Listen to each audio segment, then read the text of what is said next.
তোমার কি ফ্রেশ হওয়া হলো? কেনাকাটা করলে?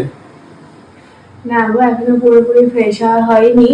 এই তো দেখছো, লিপস্টিক কাজল সব আছে, একটু পরেই পুরোটা ফ্রেশ হবো, চুলটা একটু আঁচড়াচ্ছি। আর কি কেনাকাটা করলাম বলতে, আমরা তো প্রথমে আইসিসিআরই গেলাম জানোই, এবার ওখান থেকে পেনটা যে গিফট পেলাম সেটাও তোমাদের সাথে শেয়ার করলাম। তারপর আমরা ফ্যাশন ফ্যাক্টরিতে গিয়ে ওর কিছু জিনিসপত্র কিনলাম। আর সেগুলো আজকে আমি তোমাদের দেখাতে পারতাম, কিন্তু আজকে আমি তোমাদের দেখালাম না। কেন দেখালাম না সেটা আমি পরের ভিডিওতে তোমাদের বলবো, যেদিন ওটা আমি দেখাবো।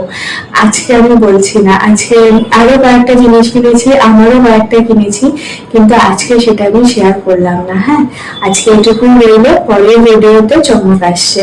তো অনেকটা রাত হয়ে গেছে, আশা করছি তোমরা বোধহয় অনেকের ডিনার হয়েও গেছে, অনেক রাতে শুয়েও পড়েছো। এবার আমাদের ফিরতে তো অনেকটা দেরি হলো, এবার ফ্রেশ হয়ে খাওয়া দাওয়া করে ঘুমবো। তোমরাও শুয়ে পড়ো, দেখা হচ্ছে পরের ভিডিওতে কালকে খুব তাড়াতাড়ি। Good night.